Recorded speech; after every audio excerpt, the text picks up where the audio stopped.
salah. Saya forum dengan abang saya pun salah, orang boikot saya. Kalau dah satu pentas dengan abang dia, apa lagi belah sana lah. Payah sungguh. Kamu dengar tak apa yang saya cakap? Dengar tak? Tak dengar. Habis tu macam mana kamu tahu? Dengar. Sebelum forum kami buat perjanjian, abang jangan sentuh parti abang. Kalau abang sentuh parti abang, saya akan sentuh parti saya. Bergaduh kita atas pentas sekarang. Sekarang kita tersentuh parti, kita sentuh Islam saja. Abang jangan sentuh Islam Hadari, saya pun tak akan sentuh. Okey, dia diam.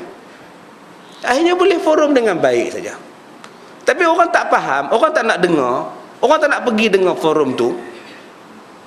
Akhirnya orang tibai saya. Tapi tak apalah, tibai-tibai lah. Janji matlamat saya bukan nak fahamkan mereka. Mereka dah faham dah. Ni hak nak dengar ni. Yang ni lah matlamat. Lantaklah nak boikot. Peduli apa saya?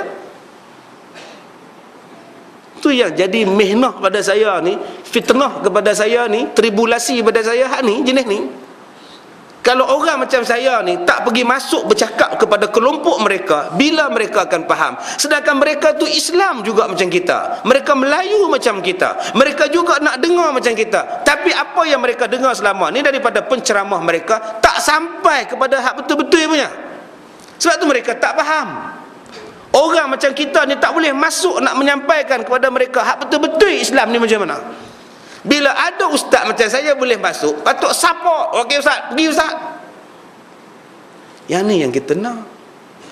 Tapi bila saya pergi, orang boikot sungguh tuan-tuan. Sampai jumpa saya, salam tak nak bagi, padahal mengaji Iqra' dengan saya. Iqra', Sa' Da' Ta' Za tu pun tak ingat. Sa' Da' Ta' Za. Rupanya dia tulis So, S-O, D-O, T-O, Z-O. Sa' Da' Ta' Za dia tulis. Bila saya tutup yang Rumi tu, Roman tu, saya suruh baca hak Jawi, dia kena ulang daripada atas tu. Batak, ni so.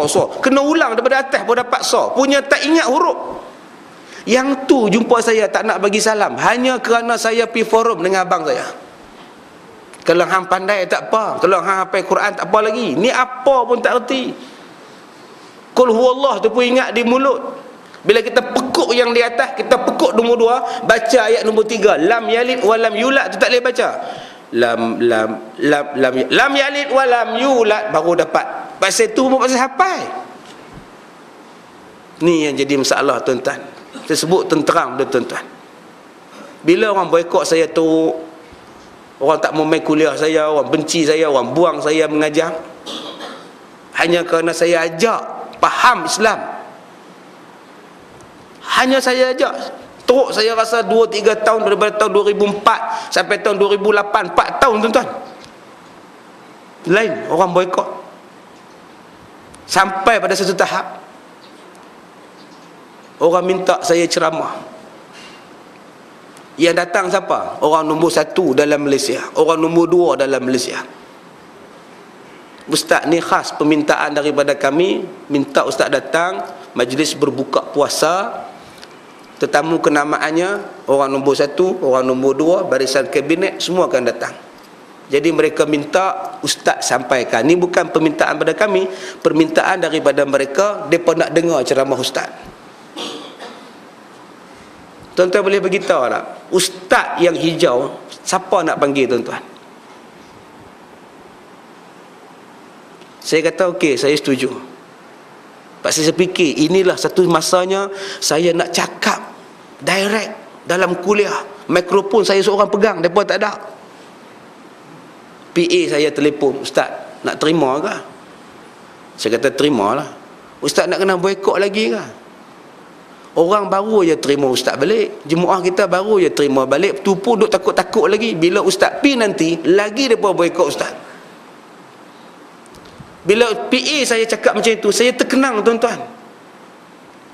Saya terkenang sungguh. Mereka boikot saya, hina saya ni. Saya terkenang, fobia saya. Satu peluang nak bercakap pada orang nombor 1, nombor 2 negara, nak bercakap supaya adil, nak bercakap supaya buat Islam, nak bercakap Islam ni cantik, peluang depan mata dah. Tapi bila saya kenang boikot yang bakal saya terima akibat pengalaman yang telah kena pada saya telefon balik setiausaha. setiausaha dia. Saya kata, tuan, saya tak dapat datang kot, saya ada program tempat lain. Allah ustaz, ferahlah kami ustaz. Ini bukan permintaan kami ustaz, ini permintaan dia ustaz. Dia nak dengar kuliah. Saya kata, saya dah ada komitmen lain, saya tak tahu, saya dah jadual lain, saya tak sanggup batalkan yang dah mula minta. Saya minta maaf, saya terima yang tabung haji punya. Bila saya pergi terima, tuan-tuan, majlis penganugerahan, majlis bantuan daripada fakir miskin, daripada tabung haji untuk fakir miskin. Pegawai tabung haji je dah. Hak orang-orang lain semua pakai balik, dapat hadiah balik, dapat hadiah balik, dapat hadiah balik, dapat duit balik, dapat zakat balik. Pegawai tabung haji je dengar dekat 10 orang. Dalam hati saya kata, ruginya aku. Ruginya aku, 10 orang, 20 orang je dengar, matlamat tak sampai. Tolak peluang yang sangat baik, akhirnya terima peluang yang tak. Allahu Akbar. Tapi tak apalah, janji orang tak boikot saya. Silap saya, tuan-tuan, tapi saya nak buat macam mana? Pasal tuan-tuan tak pernah rasa macam mana hidup di boikot. Patut yang kena boikot Yahudi, bangsa kafir. Ustaz macam saya kena boikot. Allah, sedih tuan-tuan. Sedih. Kalau salam saya angkat tangan tak jawab. Padahal dulu ceramah dengan saya, naik kereta saya, pergi ikut saya ceramah, saya buka tingkap, Assalamualaikum, waduh, ya subhanallah. Sebab tu saya tekankan sangat bab ini, tuan-tuan. Patut ada ustaz yang fleksibel macam saya ni, yang moderate macam saya ni, yang boleh masuk semua tempat. Ustaz macam ni yang kena sokong, sebab dia boleh memahamkan orang tentang Islam. Saya nak kasar boleh, saya nak ceramah kasar boleh, tuan-tuan, tapi itu bukan zaman saya dah. Bukan zaman saya dah. Mungkin tuan-tuan tak kenal saya. Tahun 90-an mungkin tuan-tuan tak kenal. Tapi yang mana pengikut, yang mana selalu ikut ceramah PAS, mesti kenal saya. Tapi kalau dia baru PAS 2 hari, memang tak kenal lah. Tuan-tuan tanya Dr. Hassan Ali, siapa partner dia? Partner ceramah dia siapa? Siapa yang masuk PAS mula-mula dengan Dr. Hassan Ali? Cuba tuan-tuan pergi tanya. Gaji saya pada masa itu 25,000, tuan-tuan. Bila tak masuk PAS, orang kata ustaz tak haraki. Masuk PAS dengan Dr. Hassan, ceramah di Negeri Sembilan, di Perak, semua berpuluh-puluh ribu masa itu. Masa itu penceramah top Dr. Hassan, ahli motivasi terkenal masa itu. Tiba-tiba masuk PAS. Hassan Ali muka belakang masuk PAS, saya muka tengah harakah masuk PAS. Ustaz Kazim masuk PAS. Tuan-tuan cari balik tahun 97, 96. Saya dah habis dah, tuan-tuan. Habis dah. Kalau setakat nak hentam orang, saya dah buat dah. Seluruh Malaysia saya pergi dah, tuan-tuan. Semua pentas saya naik. Tapi cukup. Saya tak mahir dalam bidang politik. Saya balik pada asal balik, saya buat ceramah sudah lah. Fleksibel balik, slow balik. Biar orang yang mahir politik, yang tahu sepak terjang politik, bercakap pasal politik. Saya ambil bidang saya. Bidang saya hafazan Quran. Saya tumpu Quran. Cukuplah. Kalau saya, siapa kata saya tak haraki, hentilah. Siapa nak tinggal gaji 25,000? Siapa nak tinggal? Tanya Ustaz Akil, dia kerja dengan siapa? 25,000 pendapatan, tuan-tuan. Saya tinggal. Bila saya masuk PAS, lingkup, tuan-tuan. Semua projek tak ada, semua kelas tak berjalan, boikot, nama kena gam. Saya jadi imam masjid, tinggal 500 gaji, tuan-tuan.